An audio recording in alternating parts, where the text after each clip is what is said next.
Good evening, ladies and gentle beans. We're here for some Formula 2 action in Formula 2 actually. Formula 2 action in Formula 2 makes sense. In League of Europe, I am QVR_killer_, and I'm joined by Ariel Felipe, who, as we speak, has just lost his 19-game unbeaten streak in Football Manager. Give us some reaction, Jack. How are you feeling about that?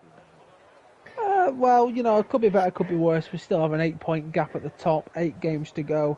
I'm more interested in the career of this youngster. He spent 6 years in the Chelsea academy, Jake Muttit, and now he's gone to Swansea for £45,000 and is struggling to get first team game time there. So. Sounds like a late bloomer. I'm sure he'll be on top of the world within the Ballon d'Or in no short order. Right, let's get straight to it. We've got one shot qualifying ahead of us, and let's see who the game spits out as for some on board. It is our lobby host, QVR Verstappen, in the van, whatever car it is, the orange and black one, coming towards turn 1, and using some of the curb on the outside there to open up the corner.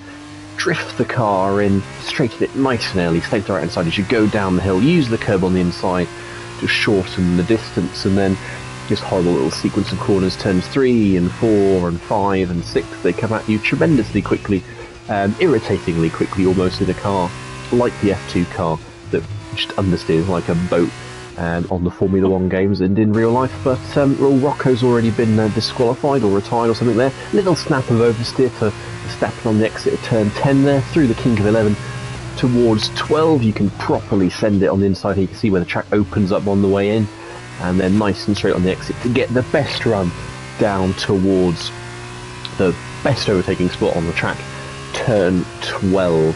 I should confess at this point, I've never actually driven the F2 cars on this game, so I'm not the best person to commentate, but nonetheless. And you can cut this corner quite substantially there. Verstappen could have taken a bit more, but he gets a nice clean exit there. 12 opens up turn 13, drift to the left-hand side of the track, touch of understeer, brings the car around. 14's just an extension of 13 really, and 15 really opens up a popular overtaking spot in the race. Pick the throttle up nice and early. You want to try and pick the throttle up before the apex even if you can, and then 16, 17 and 18 arrive in quick succession. A big mid-corner lift there for Verstappen, and then stay to the right, open up turn 19, and again the car just drifts some way short of the apex, but it keeps it in bounds. Turn 20, you can really hook the car in nice. Now use some of the curb to get the car nice and straight on the exit, and it's P4 for Verstappen, with NSX Montana on pole by less than a tenth from QVR Campbell. Yeah, Campbell's quite good at F2, and you'd expect Montana to be first, seeing as 1 minute after the second announcement was supposed to be out, he was DMing the F2 organisers to get the tracks out, bit sad. But yeah, Campbell in second. Well, Campbell's quite good at F2, isn't he? I think he won last year's championship, I think. Did he win last year? Probably. He's leading this one currently with 74 points in the ART. Yeah, well, I wouldn't know. I don't watch it unless I have to commentate it. But Luke and Montana are tied on 52 points second. NSX Connor is 1 point further back on 51. The battle for second is tasty. We've got 52 to 52, 51. Verstappen on 47, Pease on 46, Cortez on 45. It's nicely poised there. 7 points between 6 drivers. And then Taupe, Marty, Rocco, Larkin, Lars Nguyen, former D5 champ, in P12, and Forza Brendan, Farrell, Jewelbream, Coscap, and Darry Miami, You Good Self in P19, Scream in 20th, and Chill, Toxic MML, I forgot that guy existed, California 5 who hasn't started an event, and Sagat. So that is your championship order. I think I'd have won quite comfortably in the end, by a good 5-6 seconds, I'd say. And there's no one who can prove you wrong on that statement, to be fair. Excuse me. I tell you what, though, in the F2 cars, I do think we're going to see some absolute dives this race. Because it's known for it in the F1 cars. There's a lot of space to send it up the inside. There's a lot of corners to do it. And I do think we'll see that, especially with some of the drivers that are in here. I think we'll see a lot of sends into some double left corners. Yes.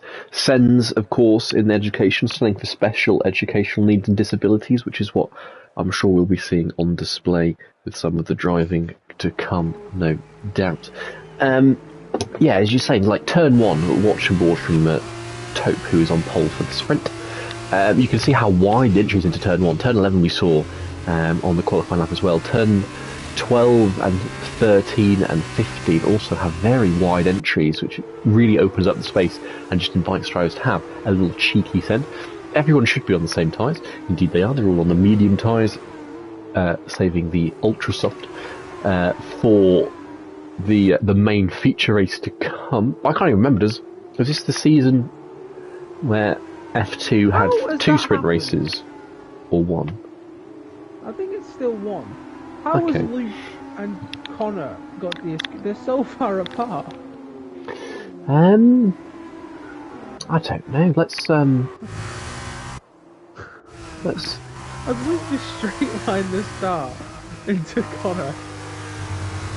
Possibly. I'm also wondering where Rocco's at, because he's about 5 or 6 seconds off the back of the pack here. Just vibing down in P20. I'm expecting some proper terrorism from that man today. Connor also on terrorist watch. Montana on terrorist watch in the sprint because the man doesn't know how to handle not being first. ERL Energetics of the man who blessed many a Saturday night with many a steward's report last season, much to my and many others' delight. He was one of the ones we could always rely on to send us a nice steward's report our way, and I'm expecting similar shenanigans from him this evening, not least with QVR Chill behind him. I'm sure that's a right combination, Energetics and Chill. I can't imagine 2 people less likely to get on, probably, who have never really spoken to each other than Energetics and Chill. Anyway, I'm rambling. Give us your top 3 for this sprint, Jack. I'm gonna go Rocco, Energetics, Miami. I rate it. I'm definitely backing Rocco for the win. Energetics for P2. I'm going to say Lars Nguat for P3, down there from 12. Cortez qualified. No one's able to do a formation lap today, it seems. We've got a nice little... Who's that angle in their car? Pease is being very sweaty off the start here. Look at the positioning of that. Right. So, it's our sprint race this evening. Look at Marty pointed towards Taupe on pole position there. We've got 5 lights and we're underway, and it looked like a very good start from Pease there in P3. He's going to duck to the inside immediately. We've got someone off the track in the background. In fact, Taupe and Marty come themselves as well. Marty's going up the inside. Taupe has the high line. He can carry a bit more speed down towards turn 2. Pease is watching this battling going on. Let's have a look through the midfield. We've got Verstappen and QVR Campbell side by side into turn 3 here. Who's going to back out of this one? We've got a yellow flag in the background. Campbell comes out on top. We've got a massive split in the field. Who's that at the front of that? It's California 5 leading Rocco through. Rocco's already up 7 places, Jack. Well, I told you he was on for the win. You know, people might scoff at it, but Rocco, I think he might just... Well, remember... He was like on for the win in F2 a few seasons ago. With like 3 races to go. He was up there yes, he was. We've got a dive up the inside. That's Campbell passing Ben JS and Rocco. He's having a big send here into turn 11 as Verstappen passes Montana. Montana's had a shoddy turn 11 there. It's all going on in the background as well. Farrell's been caught napping by Miami and Luke as well. And now Miami's tucking into the slipstream on the back of Luco 5 HD, the D2 title contender. Miami pulls to the right hand side. And look at the battling ahead as well, as we'll look back from... is that California challenging Rocco, trying to get back, and behind them there's 3 abreast into turn 12. Luke still leads ahead of Miami and Farrell. They were side by side. Marty's been passed by Taupe, and Pease has passed both of them. Look at that. Pease through into the lead. Yeah, Pease still fighting at the front, to be honest, in F2. You'd expect more argy-bargy, but he's done quite well to stay ahead. Pease has been practicing since 3 PM. He messaged RJ for which track it's going to be. So Pease has been practicing the longest out of everybody tonight. So you'd expect him to be doing quite well. A shoddy exit there for, I think that was Julebream or Campbell possibly off the last corner. One of the ART cars. So we come towards turn 1 now for the second time, and Julebream's having a look around the outside of Marty. Can he sneak ahead?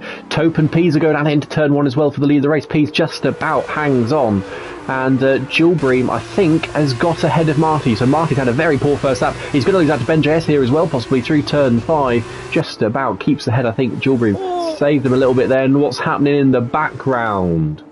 I say they're all, because of a kind of ripple effect, because Marty's so out of shape through those S's, Ben's getting the run, Verstappen's getting the run, and both of them are still side by side, almost creating a pile up, and Verstappen's, yeah, he's got Marty there, he will get both, Montana's going to come through as well, and Marty's just lost 3 positions in a place where you don't normally see overtakes at all. Oh, who's that up the inside? That was QVR Cortez, and a massive send there. And in all of this, Montana's still just about ahead of Marty. And the massive collision in the background there. And I'll tell you what that was caused by. I think Marty completely backed off. 2 or 3 cars wiped out in that. And Cortez was one of them. Luckily, everyone is still running. But that was suicidal on the straight from, I think it was Marty. I'm not 100% sure, but someone completely backed off. Everyone's caught napping. Campbell's gone in that. Jawbream's gone. Both ARTs have dropped it at turn 13. It's all happening on these first couple of laps. And look at Rocco. He's now up into P9. Yeah, so that was... I don't know if Montana had an illegal overtake or he just thought that was his fault. Montana just pulled over to the side and let 2 cars through. And it was Montana who backed off. Yeah, he just pulled over to the side and let 2. I feel like that was either his fault or he got an illegal overtake. One of the 2, but yeah, he's back down into 7th. He let Marty go. He's going to get the run on Jawbream now. You'd assume this would be quite a simple send up the inside. Jawbream's not giving him any room, pushing him over, and I think he's going to hold him off for a little bit. No, he is going to send it. I am shocked, and he's completely smashed into him. Are we shocked? I don't think we are. I think Campbell made an ill-advised attempt there as well, and Rocco now P8. He's having a look for P7 and almost takes out the ART of Jawbream, and then Jawbream just decides to duck out of that completely as Connor goes through as well in the NP Motorsport car. I think that is. Jawbream's losing place, his hand over fist in the first sector. In fact, he's missing his front left end plate. That's why he completely gave up the positions at turn 3. But yeah, that was even if Montana had a legal overtake, you can't just back off completely there. So he caused absolute carnage behind him, and here comes Farrell up the inside of Chill. Not once, but twice he tags inside the car, picks up a 3-second penalty for his troubles, and wipes out the Division 3 championship leader. And now here comes Miami looking to capitalise. He's got the slipstream on Farrell. Farrell's defending to the left in the extreme there, and Miami's still looking for a space. He's going to force his way up the inside as they come towards turn 12. Can he make the move to stick? No, he can't. He's going to tag the rear wheel, and Rocco, further up ahead, is dicing away with Campbell through turn 13 into 14. This is going to switch to the inside for the Scotsman, and he can have a late lunge here. He's got the inside line. He can claim that apex, but he's missing his front right end plate as well. It feels like a futile battle trying to fend off the F2 terrorist of Rocco, and Ben JS has dropped it. Jack in the middle of turn 17 there. Yeah, we do love F2. The racing centres might not be the best, as Marty almost lost it. Montana almost lost it just behind him. F2 brings the pinnacle of league racing in League of Europe. If you want to see top tier racing standards, you go right here. We're going to see Montana make a move on Montana on Marty into turn 1. A lot cleaner on the brakes that time. No contact this time. That's what ABS will do for you. Well, Auto Gears will do it for me as well, so I can't say anything about that one. I mean, I use ABS, but then I'm not a 5-time League of Europe D1 champion, am I? So let's have a look further back. Jawbream is looking very handy down in P13. He was much higher up. We'll take stock of the positions gained and lost very shortly, but he's quite close to the back of Ben JS right now. Pease is having a steady race out track. He's up by 1.1 seconds, but we're looking at the battle for P12. Excuse me. Now here comes Jawbream. Is he going to have a lunge on the inside of turn 11? It's such an inviting corner the way it opens up for you. He's going to wait. Ben JS goes a touch deep on the brakes, and this should be simply lovely. As a 2-time Formula 1 champion would say, as Jawbream's now got the DRS, and Verstappen up ahead. What's he going to do? Is he going to have a lunge on Toby? He is indeed. He takes P2, and a big slide for Montana there. We just caught coming out of turn 12. Ben JS is past Jawbream, and Jawbream's fighting him back. Sorry, Jawbream getting past Ben JS, that was. I should apologise. And Ben JS is having a look, but I think I'm right in saying he's another one. He is another one missing an end plate. He's missing his front right end plate, as Campbell is. And you can't fight those ones too much because you end up just risking ploughing inside of the other car. Connor is on making moves. He's close to the back of Marty now for P5, coming towards the last corner. It's turn 20. This looks like it could be an academic overtake into turn 1. Rocco despite Campbell's damage, hasn't managed to do anything about the ART in the last lap and a half, and here comes his teammate, NSX Connor, up the inside of Marty and takes a top 5 place, but barges wheels with Marty in the process, in the... Oh, and a big slide out of turn 1 as well, but Connor makes the move. And NSX Brad, you making contact and getting an overtake. This is, I'm going to write this down as a world's first, but I'm trying to figure out if Rocco had damage as well. I don't think he does, but it's just slow. Visual. Well, yeah, but I can't say anything because there's Northern biasness will reign supreme, but it's, no matter what happens, he started very far back. It's been a successful race as Montana... Language. Makes it into third. I mean, there's no contact in that one, I guess. I mean, Montana's got DRS here, but Tope's got tremendous slipstream, hasn't he? Down towards turn 12. Is he going to have a send? Please do. Nope, it's the Montana tax. It's like, you get overtaken by Montana. You feel contractually obliged to let the man go.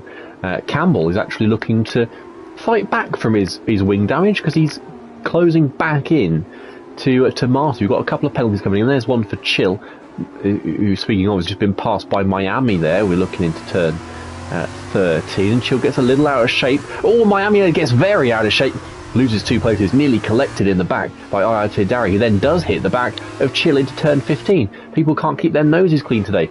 Oh, we've got an on-track battle, and it's a popular one in F2 folklore. We've got Rocco versus Larkin brewing for P8 here. We have, and Larkin and Rocco is going to be... not Larkin. Is it Larkin and Rocco? Larkin and Wee? They're all kind of a similar different. At the front, actually, it's Campbell and Marty. Campbell's going to make the move up front. Marty's going to go for the switch back, and he has pulled that off. I think he's trying to cut him off the wheel. He's still there at the inside. I think Campbell might just have this. Is still side by side. How is he doing this with the wing damage? I don't know, but he's managed to hold it off. That's a very good overtake with wing damage. That S section cannot be handy with no end plate. So fair play to him. Marty cuts half the track pretty much, but good move from Campbell, especially with no end plate. Well, yeah, we saw Julian earlier on just completely omit those few corners, didn't want to go anywhere near them when he first collected wing damage. Energetics has just picked up a penalty down in P19. I'm excited to see how he turns this into a P2 finish with the 5 laps to go that we have. Let's have a look now at Larkin on the back of Rocco. He's going to have DRS as Verstappen makes a move for the lead of the race on Pease into turn 12. They're going to be side by side. Pease is going to fight this one back. Verstappen's going to hold it around the outside. It'll switch to the inside for 13. Is Verstappen going to fancy his lunge? And he has a massive lunge there up the inside. And I think he's just about going to come away with the traction, but no, Pease is going to out-drag him through 14 towards 15. And can he cut back underneath and get a run round the triple right-hander? I don't think he can. Verstappen takes the lead of the race with P second. Montana is lurking behind them in P3 right now. And Rocco did stay ahead of Larkin, but Larkin staying very close through 16, 17 and 18. There are our main battles on track right now. It's all spread out a little bit in the meantime. We've got our top 3. Marty and Campbell's one to watch, and Larkin and Rocco as well. But that was a nice, tidy, aggressive move from QVR Verstappen, and an aggressive move from QVR Verstappen isn't something we tend to see too much of in LOE. No, especially this season. He seems to be struggling a lot more on this game, I think we've found. But yeah, he's played a good base. There was a point when he was over a second behind Priso. He's closed up on him, and in the midst of all that as well, Connor made the move on Tope. So now Connor, he's pulled a gap quite quickly. He's over a second ahead of Tope already. So it's looking like the top 4 levels above on pace, and I think Campbell will be thinking he's got a shot at Tokyo for 5th place. Someone else will be fancying their chances is IRT Dari down in 15th. Now the 4 drivers ahead of him all have penalties. So let's look to our top 3 because they're looking very close now. Montana within half a second of Pease, who's within a quarter of a second now of QVR Verstappen as they come down towards turn 12 for the 7th time. Verstappen's defending to the far left. He's doing a Lance Stroll here. Pease is having none of it. He's sticking to that inside line. Verstappen's going to take the high line, try and carry a bit more speed. Pease gives him just enough space, and it's a mirror image of the last lap. Verstappen, late lunge up the inside of 13. Pease will cut back underneath. Yeah, we're on board with Montana. And is Montana going to fancy a cheeky send here? He's going to the extreme outside of the track. He's going to try and pick up the throttle nice and early, get some speed. Verstappen still just about hangs on to the lead of the race. but Montana is lurking ominously, and NSX Connor and QVR Campbell are not too far away here either. Montana is sniffing a sprint race victory in this one, I fear. Yeah, Montana, I think, just struggled to carry through the momentum. I feel like you think you're going to get such a big swing, and it doesn't always quite happen, but Verstappen very well to keep hold of that position. I definitely thought Pease had him going down the straight, but like you said with Lance Stroll, could have ended up in the wall. Is Pease going to go for it again up the inside? He's looking at it. I don't think he's going to get much room, and this is exactly what Montana wants to see. Not much room to get though. He's ahead now. I think Pease is still ahead. This might not end well. As Verstappen, I think, backs out of that one actually. And the fact that these two are jostling away, look at Connor now, within 0.6 of a second of Montana. We've got just under 4 laps to go in this race. It is going to be a frantic, frenetic finish in the victory. Verstappen gets a little out of shape through turn 8, and then it puts him off killed for 9 and 10, and Montana is now closer to Verstappen. The Verstappen is to the back of Pease, and Verstappen, oh, nearly had to cover off a move from Montana there. Late lunges, the Swiss rather, just swerved out to have a look, and Pease is now going to put the same defensive manoeuvre on that Verstappen did the last lap, covering the far left of the track. Does Verstappen fancy going on the red stuff? He hasn't even got that option. You have to go on the grass. He's going to go around the outside, and it is a role reversal of the last lap here. Verstappen round the outside. Pease just brushes him to the outside of the track, but he leaves enough space that, again, Verstappen has that inside line for 13. And I think, surely Montana's going to fancy ascend it. Is he going to have ascend? He's going around the outside again. This is exactly the same as we saw the last lap around, only this time Connor's joining the fun, and it's going to be side by side, wheel to wheel, through 16, 17 and 18, and Verstappen coming out on top this time rather than Pease. They've got to be careful, they can't trip over each other with Montana so close behind them. We're going to have 3 laps to go now as they come around turn 20.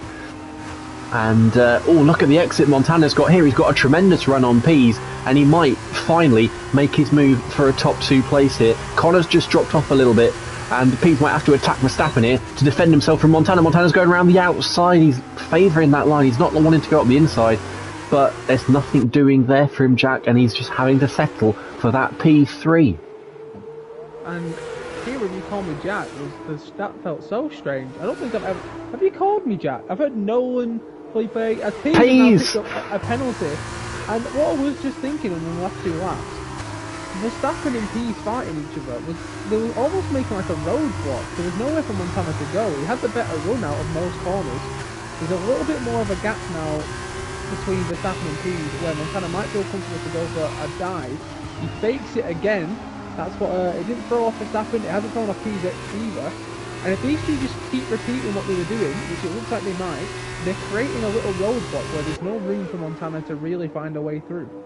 I did say a couple of times we were going to check him in position change. We'll do that in a sec, because here comes Pease up the inside of Verstappen once more for the 9th time they're into turn 12, and Pease again comes out on the top, and again for the 4th or 5th lap in a row it's Verstappen with that inside line 13, and he nearly gets turned round. Pease there, does he, by Montana behind him, and look at and Connor Campbell up the inside of Connor into 15. That's a beautiful opportunistic move from the Scotsman. Can he hold it on? He just about keeps a hold of the traction, and he's got P4, and that will turn into a podium at the end of the race with Pease's penalty, and he's doing a masterful job with that damage. You've got to think, where would his pace be if he had all of his carbon fibre front wing? As it is, he's in P4 without it, but his pace is sensational. Yeah, you can see him really struggling through that last sector, and we'll probably see him struggling through sector 1. How he's managing to even stay in is ridiculous. I think Connor hit the back of Montana a bit of a ripple effect with what happened, and that just allowed him to send it up the inside. It's looking like somehow he's just sticking with these people. It doesn't even look like he's that far off the page. You see him struggle a bit, but the fact that he's managing to just maintain this pace with him is really impressive. Yeah, he's making sure he turns in as early as possible. He's trying to really offset the front wing issue and the loss of downforce. They see Montana's just searching for some higher lines to just try and carry a bit more speed on the back of Pease to have a go, and he has got a tremendous run now into turn 11 through the kink of 10. He's going to go round the outside. Pease covers the inside Lovely, I went Irish then, covers. And here comes Montana. He tucks back underneath him. I've gone full Rocco there. And I think Montana's going to out-drag him towards 12, but he's got to be careful here. Pease is still lurking. And look at Campbell coming in as well. Pease has got no DRS. No, sorry, he did have DRS. Montana's around the outside. Campbell's going to try and nip up the inside of Pease here, and Pease could find himself really boxed in into turn 13. Campbell's going to go around the outside. We're watching back from Montana. He's going to turn to the inside for 15. Oh, and a big wobble for Campbell, but he just keeps hold of the car, and he's up another position. Campbell is flying in this race, and Pease, who had a comfortable lead in this race of over a second 6 laps ago, is now down in P4, and with a penalty that could demote him at least down to P5, possibly further if there's any more misfortune that befalls him. Connor off track in the background there. Yeah, and if we know Pease in the party, he's thinking, I've had enough fun now. The race is over, it's time to drop off a bit. So I think he probably wrote this race off now, and he'll just be enjoying watching what happens at the front. And this makes it very interesting for Montana, because he no longer has that roadblock. If he can just get a few more attempts before that straight, he's looking at one final attack probably on Verstappen with no one else to really get involved. I don't think Campbell will be able to. I could be wrong, but I think that last sector will just be too much for the wing damage to handle. I think it could be. Campbell's not really staying with Montana through this first sector, but he stayed closer than you'd expect, potentially. Montana has lit up the sector screen with a purple time there, allegedly. Penalties for coming in for Ben JS and QVR Cortez on the last lap. Ben already had one, I think Cortez did as well. So here we go then. For the last time, we're going to go down the straight, and we're going to get another ding-dong into the heavy braking zone to come. And Verstappen in the whatever it is, the orange and black car. Montana takes to the outside. Verstappen's going to hold the inside line. Look at Connor in the background attacking Pease. There's nothing Verstappen can do about Montana. Well, there's a little bit of contact there on the exit of the corner, and he squeezes Verstappen right to the outside of the track. Contact and contact again as Campbell bumps the back of his QVR colleague. Is Verstappen going to fancy ascent? He's got nothing he can do about that. But look at Connor up the inside of Pease. Goes very deep with his lunge. And it's going to be a drag race through 16, 17 and 18. I think Pease has just come out of that one ahead. No, he hasn't. Look at Connor up the inside. And they're still side by side as they come towards turn 19, the penultimate corner. And just ahead there is Connor. Luke's made a mistake somewhere. Briefly brought out a yellow flag. I'm going to send it. But it's going to be NSX Montana who takes sprint race victory in a breathless battle. Dash to the line there between the top 5. Verstappen second, Campbell's third, Connor's fourth. Pease is fifth in the end from what looked like a comfortable victory at one point. Tope sixth, Marty seventh. Rocco goes from last to 8th. Larkins 9th. Lucas 10th. Gilbury 11th. Darry 12th. Farrell 13th. Chill 14th. Cortez 15th. Miami and Benjay 16th and 17th in the UNI Virtuosi cars. Lars Noguat is 18th for Carlin, and then ERL Energetics is going to be 19th, and California 5 is going to come across with even less of a front wing than Campbell had in P20.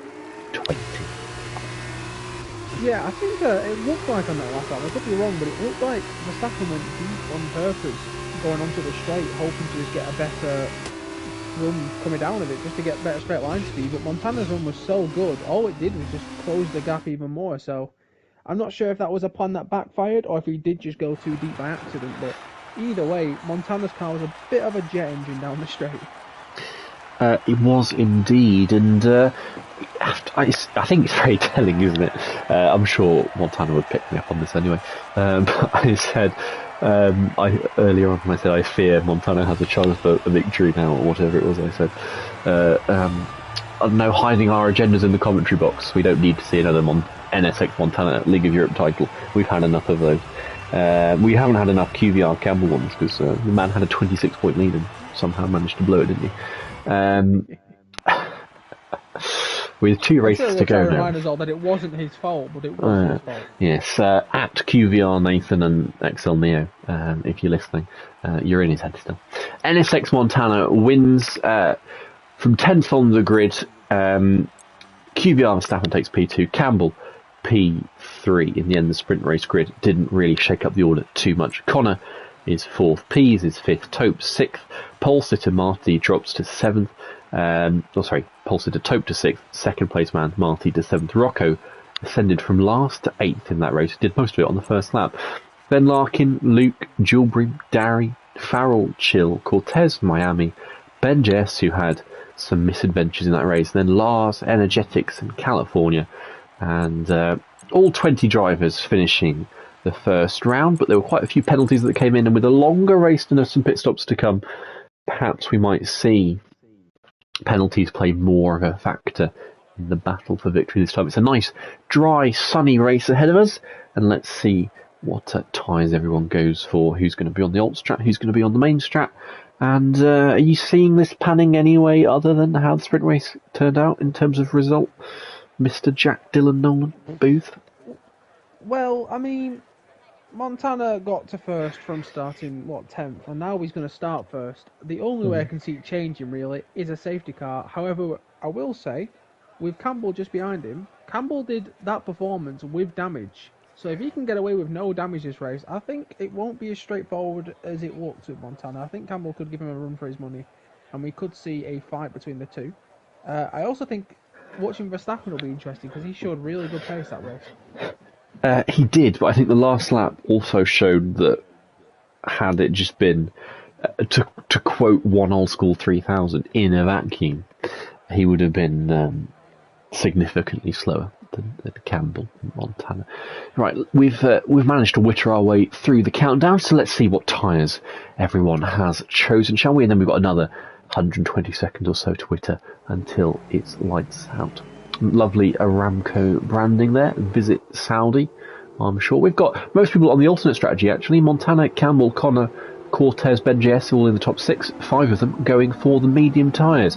Kevin Verstappen is the exception. He's on the super soft, as is Gilbrim in 7th, Marty in 9th, and then Farrell, California, and Jetix in 14th to 16th, and Miami in P19. Everyone else on the mediums. So we've got a 13-17 split in terms of the tyres, and I'm not sure what lines we're seeing people take here through Sector 1, but it seems we're getting a bit of a go-kart race there as they come round this first complex of corners.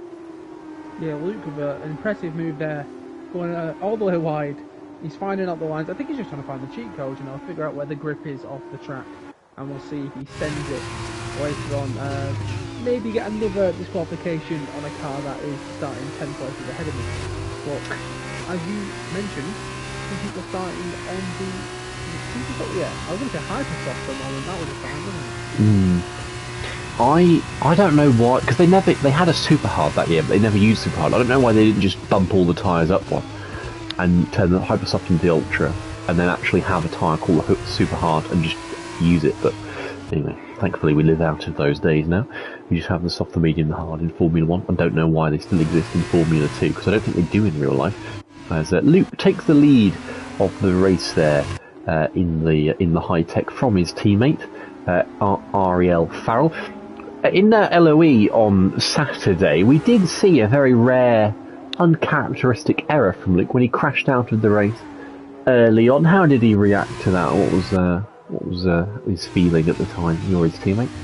Well, I wasn't actually in the party chat with him, but I did message him afterwards, and he was just gutted. He was heartbroken. I remember actually having to console him for hours. He was so down about it. He said, "That's it, my chances of Division 1 glory are over now." And I told him, "Chin up, mate, everyone still respects you," but he said, "I don't respect myself." So hopefully I can find some more respect tonight.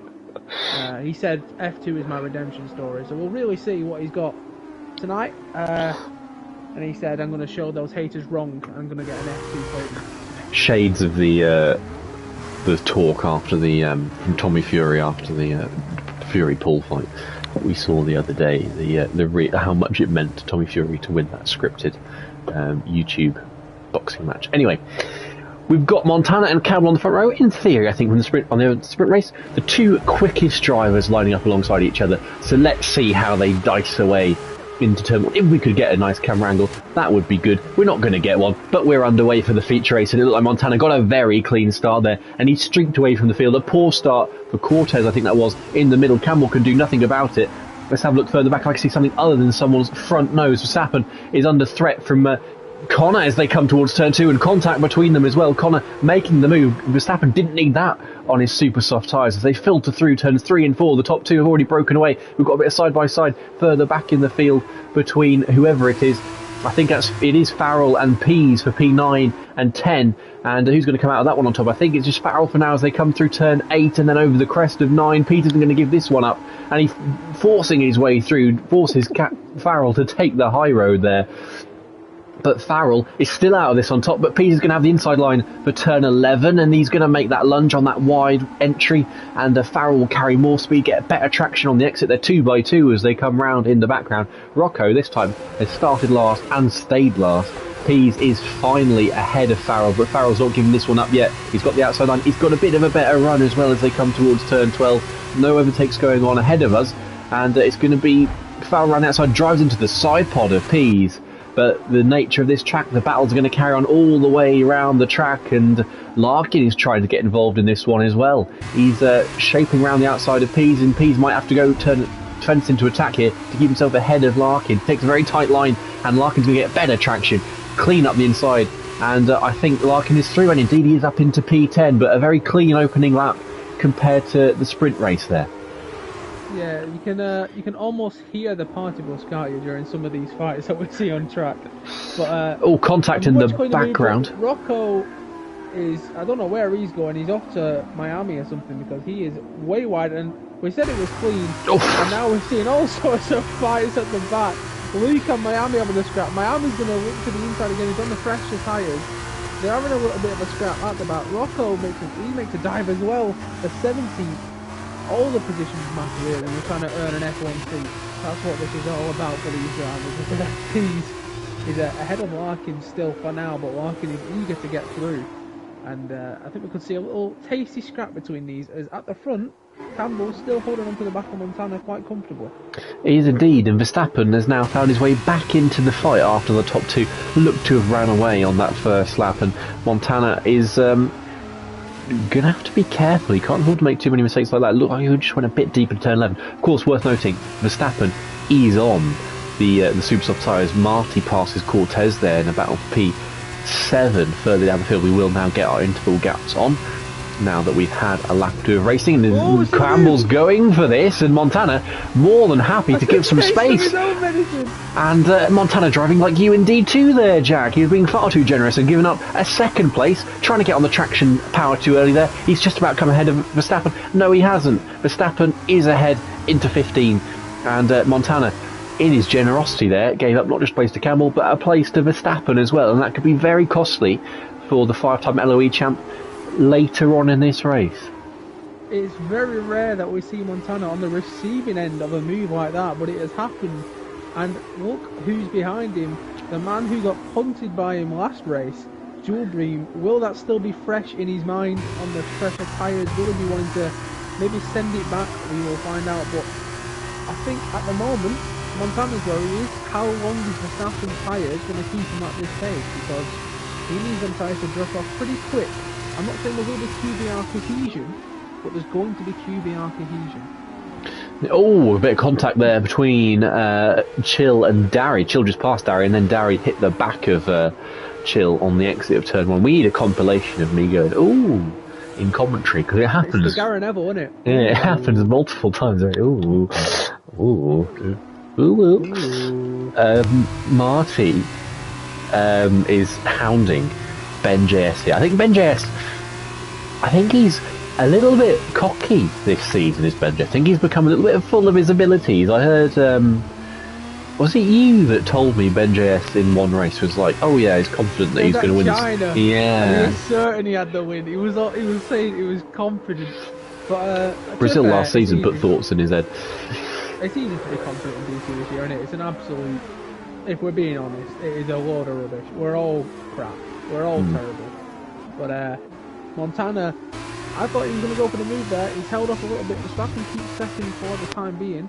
Campbell not pulling away as much as I thought he would, actually. In Battle of the Shitters, we've got Lars versus Miami for P16.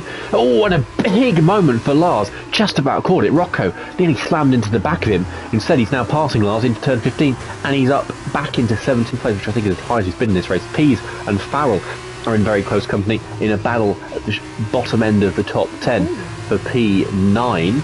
And Ariel versus Ariel here that we've got, and another chill has gone, and the exit at turn 19, and he plummets down to last place, further up ahead. Pease, can he make a move on Farrell here, or is Farrell more looking to shape up QVR Cortez ahead of them? And Cortez gets a bit out of shape on the exit at turn 1. Farrell on the super soft tyres, remember. He will be wanting to maximise their grip while he can. Rocco's made another place, this time on IRT Darry, but his progress is much slower than it was in the sprint. And I think our main battle on track, other than the one for the win, where the top 5 are now split by 2.2 seconds, remarkably close. It's the Cortez train with Farrell, Pease and Larkin in very close proximity. Yeah, and it's you can say it, but Larkin is looking very, very quick, and he must be getting quite frustrated because anytime he kind of gets a run, Pease and Farrell start fighting, and we've got a yellow flag for who? Chris Kamara, that is energetics. But yeah, we see kind of what we saw last race with Montana, Verstappen, and Dean. Connor, it's just a bit of a roadblock. Was Connor? Got the move? Was that a move done, or was that an attempt by Gilbert?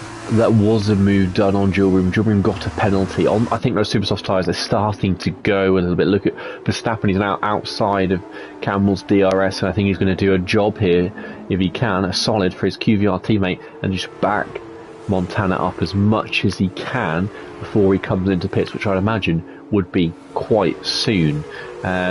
But, you know, if he can make advantage of some new tyres when he gets onto them, Verstappen's going to be in the net lead of this race if he can hang on to Campbell for another lap or two. Get a good undercut, he could be in the lead of this race, albeit with the super soft tyres hunting him down. Campbell sets fast lap of the race at 46.616. And that battle between Connor and Gilbert was just cut those guys off from the front of the field. And Montana, he's having a look into one, but he's not close enough for the send, and indeed ends up getting himself offline, really, going through there. Looking back in with Cortez et al. Larkin is the one in that group who is the closest to making a move on the back of Pease for P10 and 11. Larkin has had a good pace, but his poor qualifying has really, I think, shunned him in terms of getting a good result in the end, and he strays very wide there through turn 5. Are you seeing anything, or is it as I see it all just looks a bit dulled down? It is a bit dull. I'm just seeing Montana all over the back of Verstappen. Verstappen's tyre is definitely gone, and it would not surprise me if we see an attempt soon. What you were saying about Verstappen though with the tyres, I'll wait a second if he's going to go for a move, which I think he's going to go for. He is going to go for it around the outside. Montana's favouring that outside line today quite a lot. He's gone for it a few times. Energetics has had another moment. Montana's been at the inside line for 13 now. Is he going to try and force his way here through it? And he half committed. Now, because he half committed, he ended up just nearly taking the boat out of the race. So you've got to go for it or back out of it. And then he thinks about the inside, switches to the outside again. Montana's getting a bit irritable here, I think, on the back of Verstappen. But he's not making the lunge, the committed, decisive move he needs to make if he wants to win this race. He's letting Campbell get away with it because Montana now sitting 2.4 seconds off the lead of this race. And it could be further before too soon, as Verstappen does come into the pits and he's going to give Montana some DRS. So that could help Montana recover just a tenth or two, as Gilbert also wants Supersofts into the pits as well. So it's Campbell, or it's QVR from NSX for our top 3 now. We'll keep an eye on those. The pace of those are coming to pits will go on gap to leader. And let's see further back. We've got Pease very close now to Ariel. Farrell and Pease going for it on the inside of his Ariel teammate, and they contact wheels once and twice, and Larkin hitting the back of Pease there, now pushing Pease through turn 2 and 3. The Dams car getting a bit out of shape, and yes, I am reading that from the back of his rear wing because I would have had no idea what car Pease was in. And Larkin, this must be unbelievably frustrating for him just watching these two fight, knowing he's in a mini DRS train and can't really do anything in the meantime. Farrell's car looks a boat to drive now on those super soft tyres. He can't get the car turned in at all, and now he can't get the car going even in a straight line. Nah, I can promise you now, Farrell was just staying out just to annoy Pease, and that would have been the only reason. But I was going to mention before the yellow flags again, normally in the past with USA, especially in F1 races, starting on the harder tyre, the softer tyre has such an advantage from the end of the race. Do you remember, I think last season it was hard medium, was it? Or, I think it was. Yes, it was. Either way, the mediums were incredible at the end. So these super softs I'm imagining to be really, really good come the end of the race, and I think we could see the likes of Verstappen get swallowed up. I say it depends how much of an advantage he gets. If he gets a good undercut now, then it might be that, you know, if he's got a 2 or 3 second lead by the time Campbell comes in, those super softs may have worn just enough for Verstappen to hold on, but, you know, I doubt it given the pace that we've seen at Campbell and Montana. I'm intrigued to see where he comes out in relation, or where he ends up in relation to Martin, to Connor, rather. That's the one I'm thinking about. Miami is just past California, both in both 4S gents. For P18 there, we're watching P's versus Larkin into turn 1. Verstappen is catching. He was 29.4, he's now 29.2 seconds off the lead. So look at Darian Luke. Oh, we've got some proper argy-bargy here through turns 2 and towards 3. Yellow flag, that's for energetics again. Dari has to back out to Luke, but Luke, running a tighter line there, had to back off a little bit, and I think Dari was almost caught flat-footed there and ploughing into the back of the high-tech car. As it is, Luke's up into P11, Dari will settle for 12, but he's going to get a quicker run out of turn 10 there, and look at the run he's got now through towards the hairpin, and Luke's going to cover the inside. Dari's going to take the outside, but he's going to have DRS to come, some extra goodness to help him past Luke now down the straight, and I think this is a slam dunk overtake. Yes, as I was saying, Larkin on the back of Pease into turn 12. Larkin still can't do anything about Pease's dams, and Montana is catching Campbell, but not really a huge amount. Speaking of catching, also Verstappen is not catching Campbell, barely, less than a tenth in it this lap. I think Campbell and Montana have Verstappen covered now. Yeah, I think we saw that going a little bit of a different way, but Larkin probably going to get the... I'm surprised he's not got past Pease, actually. Maybe this is saying that Pease's pace is actually quite good, and it was just Farrell holding him up. Because since Farrell spun, Pease has kind of held his own a bit, as I think Larkin may have got a warning for that, went a little bit early, as Marty has now finally come in. Those tyres have been screaming. And the gap between Montana and Campbell hasn't changed at all. And Dari's had a spin in all that at turn 17. But yeah, Campbell has now stabilised that gap. It was, I think, 2.5 when Verstappen came in. It's narrowed a little bit, but not really a huge amount. I don't think it's narrowed enough that Montana's going to be an immediate threat to Campbell, if at all, between now and the end of the race, so long as Campbell isn't his own worst enemy, as he was at Brazil Season 7 when he threw away a 26-point lead in the D1 Championship. Luke picks up a penalty. He's down in P10 right now. That would only drop him 1 place right now to last till he's on the bubble of that. And Verstappen 29.1 off the lead. Yeah, his progress towards Campbell is absolutely nothing right now, even though his tyres are 6 laps fresher. So those mediums seem to be hanging on an absolute treat. Either that or Campbell is just that ridiculously quick. Given how long Supersofts last, though, I mean, I'd be intrigued how early him or Montana feel like pulling the trigger on their pit stop. You'd think the optimum would be at pit lap 10, but you wonder if Montana would be tempted just to go a lap early and just rattle Campbell a little bit, see if you can use it to get in DRS. So, and we've got a yellow flag down there. Who's that that's yellow flag? Is that someone a lap down? I think it's... Who is that? It's Energetics. But a yellow flag for Energetics getting out. I just saw a yellow flag with the leaders and almost got excited there, but it's just Energetics. Yeah, and that's just kind of what we're used to saying in LA, isn't it? It's just... We've got massive contact, between Farrell and Miami for P16 here, and it looked like they're almost turning each other around. Farrell's going to tuck back underneath and almost does collect the outside of that the UNI Virtuosi cars. They come around 16. Verstappen's the fastest lap of the race. Oh no, Miami, that was awful, shockingly awful. And for the second USA race in a row for Miami, he's absolutely murdered someone here. He did it in Division 2 a couple of weeks ago. He's now done it to Farrell tonight, and California is going to pass him here. His good friend into turn 1 is going to take P16 to Miami. Oh, Miami, that was that was poor. I guess it's time to say that I think Miami stinks. I think we can just safely say Miami stinks at this game. And that's the things that happen when you're with someone who's going to come runner-up in Division 2 as a teammate. You learn the bad things, and that's what's happening tonight. He's learning how to be a loser from Larkin, and it's costing him. So the stewards will come at him, give him what he's due, but I'm sure Farrell has said some very kind things about him in that part of chat as Rocco gets the move done on Taupe. Yes, and Taupe give him a little love tap on the rear of the car. Another yellow flag. I think that is for Energetics again. It is who spun around. I wonder if he's got a rear wing damage like me at Saudi Arabia in Jewel a few weeks ago. Montana's now narrowed the gap to Campbell to 2 seconds, and NFX Connor has pulled the trigger. He's into the pits a lap before everyone else. Another yellow flag. That is again for Energetics, I think. Cortez is in, Ben Jess is in, Pease is in. They're all coming in. Taupe's coming in. I wonder what we're going to see. Pease and Larkin are coming in together. So, yes, everyone apart from our top two has elected to come into the pits here. Rocco's staying out. He knows the safety car's coming. I'm amazed we've not had one, given Ellie Tans at F2. And I'm amazed that we've had, 21 laps now of racing here.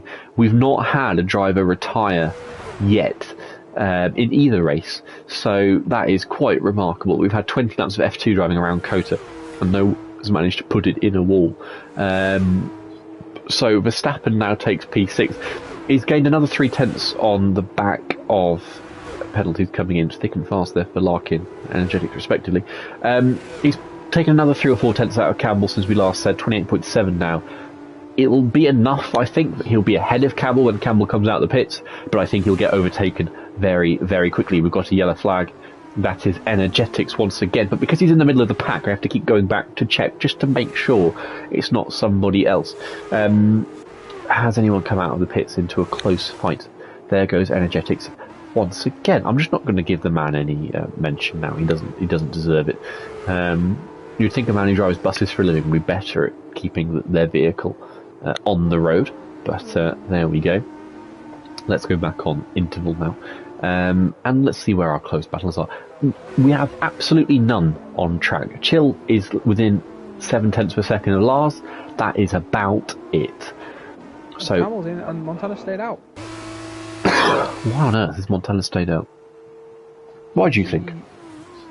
I think is he just hoping for a safety car? I mean, surely he's aware now that he's not going to catch Campbell on pace, because Campbell has proven that the gap is not going to be there. So I guess the gap's so far from third, Montana can afford to stay out, hope for a safety car, and not really lose anything. So I guess it's not a bad decision. Even if a safety car comes out, then he's ahead, and if it doesn't, then, well, he's got pressure tyres, hasn't he? So yeah, Campbell. This is now interesting. Verstappen is 2.3 seconds behind Campbell as Campbell resumes from the pits, and Montana was about, if you remember, about 2.1, 2.2 seconds behind Campbell. They are going to come out neck and neck to each other here as Chill gets out of his teammates' way in the VAR car. And he's going to get caught. Yeah, look at Connor on super soft tyres. He's going to have to try and block him as much as he can for his teammate here. Connor's going to go around the outside and Chill squeeze as much as he can, but he's going to do absolutely nothing about that. Connor's going to get past Verstappen here, and I think if he can get past Verstappen, I think Connor's going to be ahead of Montana, you know, when Montana comes out of the pits. I said, Verstappen was only about 2.5 seconds behind Campbell, and Campbell was as close. That's how close Montana was almost to the back of Campbell when Campbell came in. So I think it's going to be very close between these two, Connor Verstappen and Montana. And Montana stayed out again. He's just giving up P2 here. I think he's just hoping for a safety car. I mean, surely in F2. I mean, he knows Connor's got a penalty, and I don't, without sounding horrible to Verstappen, I feel like Montana would back himself to get past Verstappen in a lap or two. Maybe that's what he's thinking. I'm going to have fresher tyres. I can get past. I'm going to be on, because he's going to be on the super soft. He's probably thinking, I'll get past Verstappen easily. Connor's got a penalty. If a safety car comes out now, I could get first. But I just think you settle for second, no? Let's have a look at the fastest lap. Montana's best lap is a 46.6. Connor's just done a 45.4. 45.0 for Pease coming in, 45.3 for Cortez. So Montana's at least a second a lap. slower than Connor and Verstappen. A second a lap, you stay out 3 laps too long, you've lost the penalty that Connor had in hand. Yes, you'll have fresher tyres, but if you're behind Verstappen, you're going to lose some time making that move. I know Montana would always back himself, and it's not unreasonable. He'll probably still finish this race in second, but it seems like a risk he doesn't need to take, because this isn't going to gain him anything on Campbell at all. I don't even think he's trying to gain anything on Campbell. I think he's tried to stay out long enough to not lose anything to Verstappen and Connor, whereas he can have that 2-lap window for a safety car to get first. It's not worked out. The only issue is there's no guarantee that you get past Verstappen. Like, I understand you'll be on fresher tyres, but I mean, Verstappen could just take a wing off. I know it sounds silly, but he could just take a wing off, and then it's pointless. We've got Gilbream and Chill battling away for P5 here. Chill hasn't pitted yet. He's gone super long on his tyres as Montana has. Montana is now into the pit lane. And Chill has lost his P5. So he's going to plummet right down the order. He's going to come out around about Miami territory when he comes out of the pits, possibly Farrell in California. Speaking of California Farrell, they are dicing away into P12. Farrell not content with having upset one coast of America. He's now going to have a go at the other one. He's been turned around by Miami. He's now trying to get into a battle with California. And let's see where Montana emerges from the pits. He's behind Connor. He's behind Verstappen. He's almost behind Gilbream here. He's not too far behind, within a couple of seconds. So I don't think Montana played that super smart, because his gap to Connor is over 3 seconds. Only just, but it's over 3 seconds. And if he loses a second, say, fighting Verstappen, this could cause him a bit of a headache for the last couple of laps. That, again, a headache he didn't need to have. Yeah, and it's not like Montana to pick up penalties, but it is possible if he's pushing too fast. Obviously, those super softs, 3 laps in super softs is like, what, 40% or 30%, so it's a lot more tyre life than you think having 3 lap pressure tyres. He's probably going to get past Verstappen very, very easily. Like I said, I don't think it's really hurt him. I think he was just banking on 3 laps, possible safety car, and I'll get ahead of Campbell, but it's not happened. I wonder if Verstappen's going to fight this back just for the sake of it, but I don't think he can, though. He's not close enough to have the lunge that he needs to make. So I think that is Montana nailed in for P2, because he's now 2.2 behind Connor and within Connor's penalty window. Jack's significant other phoning him there, or he's got an alarm for some chippies in the oven, I don't know. There goes Ben JS. My alarm telling me to go to the gym, and I've turned it off, and I'm going to carry on commentating. So that's good man. Priorities. Look at Ben JS versus Marty here into 15. Ben JS bargy forces his way through with elbows out there for P9. Doesn't have a penalty this race. He picked up 2 in the sprint, so he's in a good spot. Larkin, eternally frustrated, still in P11 with his penalty now, and sitting back from the back of Marty's dams, but he might get a good exit here on his super soft tyres. In fact, he's going to get a very good exit. He's going to take the inside line. I think he'll probably outbrake the dams into turn 1 and take a noble P10 in this race. Well, it's been very anonymous from the former D2 champion. Have we got any other battles down the field? He's got a penalty though, but he's still on Chill. He's got much fresher tyres. Well, better tyres, I guess. And he's going to go on the outside of Chill. I think Chill probably didn't fight that much. But now Pease has, what, 2.5 laps to find 3 seconds. If that's, he might have more than 3 seconds. I don't really know. He has, 3 seconds. I mean, Pease, Chill hasn't pitted yet, so he's looking. No, he's looking for time on the back of, or on Ben JS rather, who's 1.3 behind him. So that's where he's making up his time. Montana is now half a second behind Connor. He reeled in Connor extremely quickly, but surrendered any hope of victory. His pace on the medium looked very good. He could have probably challenged Campbell. Oh, Connor, come on, man. That was dodgy, boring. I mean, they're teammates, aren't they? So I think it's allowed. Yeah, but they're not in. They're not in the same. No, they're in different constructors. Montana's in a Prima. Hold on a moment. if I just check the LE rulebook, that is illegal. Well, yeah, because Connor and Rocco are teammates on track. They're both in the MP Motorsport cars. Montana is not. So Connor shouldn't really be letting Montana through like that, and it's a bit fishy about that for me. Race ban. I think so. Look at Julbream and Cortez here. Cortez went very deep on the brakes, trying to get ahead of Julbream's high tech, and in the end, ART, and in the end had to settle to stay in P6. But you can see on super soft tyres, he is much quicker in terms of the grip levels here through turn 7, and then you rise over the hill towards 8. It crests at 9, and the track then falls away from you through the kink of 10 towards 11. And Cortez will be setting his sights up for a move into turn 12. We've got a lap and a half to go. Campbell leads comfortably by 6 seconds. We've got a yellow flag, and for once, Jack Dillon-Nolan, it is not ERL Energetics. It is Marty. It is the other person that we expect to be crashing during races. It is Marty, who always seems to have quite good pace, doesn't he? I think he's one of them. I remember in Enduro, obviously, like, he gets a faster car, but he's always up there and then he spins. Marty's one of those unfortunate people, a bit like myself a few years ago, slightly improved now, of what could be if you didn't crash. Unlike me in D1, where rather than being up there and crashing, I'm down there and crashing. But again, we're not talking about your ex anymore, so let's move on. Yeah, big shout out to my guy, Isaac Kush.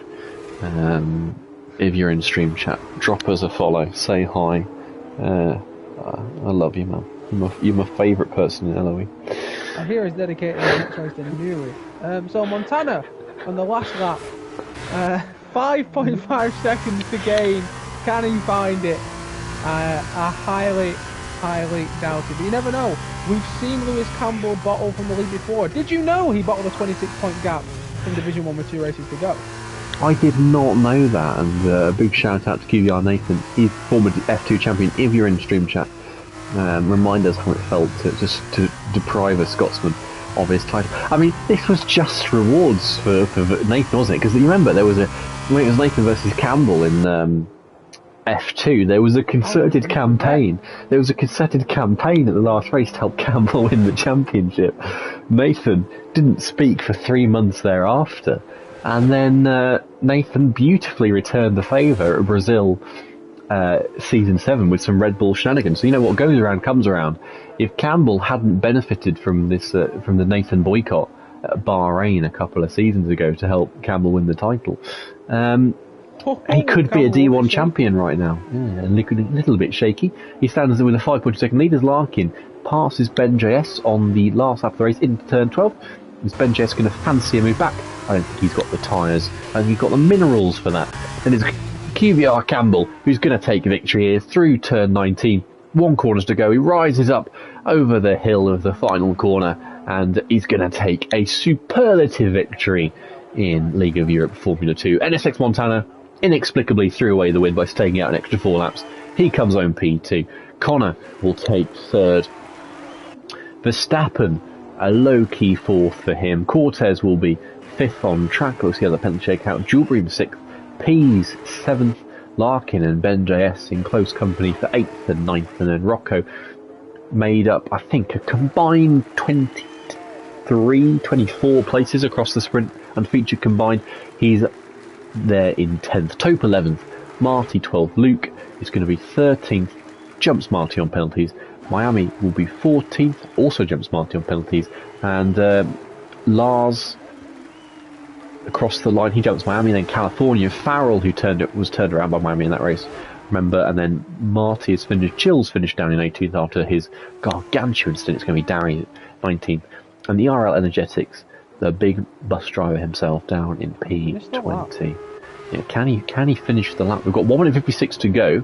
Stand by to see if he can make it to the end of the lap. He is a lap down. Struggling. So he's on lap 14.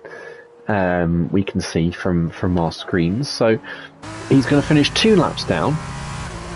Can he complete those 2 laps with the 1 minute 40 remaining? Well, I mean this lap rather. Sorry. And across the line, he does take 20th and last after a bit of a shambles of a race, to be honest. What did you make of that?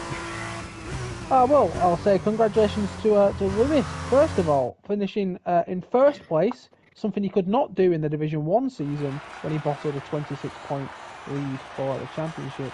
Fun fact, if you didn't know that. And I think Montana, I think we could have had a little scrap. I think he just didn't back himself. I think he saw Campbell not really losing any time to him and thought, I need to try something else. And it just kind of led to a boring end instead of seeing him try to hunt Campbell down.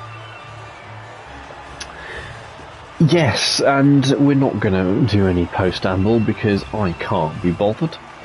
Because it feels like it's 5 minutes and I've got to go to sleep and be up for work again. So we're just going to round the stream out there with the results. It's Campbell who wins from Montana in second. They swap places from their grid positions. Connor and Verstappen and Cortez all finished where they started third, fourth and fifth.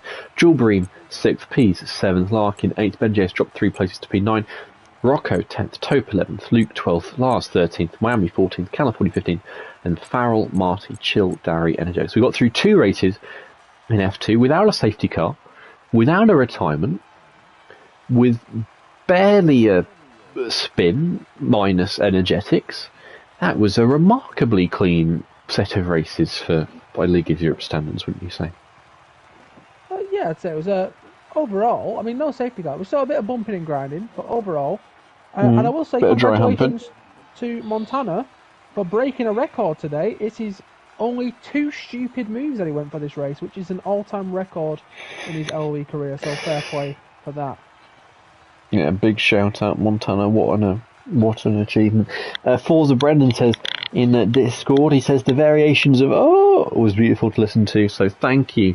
I'm glad my O's have got a fan. The P says cancel season.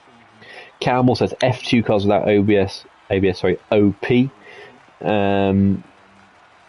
So looks like everyone was happy all round there. I'm going to end the stream. I've been QVR Killer. He's been Jack Dylan Nolan, and thank you for tuning in. Same time next week with a track I have no idea what it is, with someone probably commentating it, but maybe not. Until I'll then, be here. I'm serving my second race ban, so. I see. Until then, goodbye.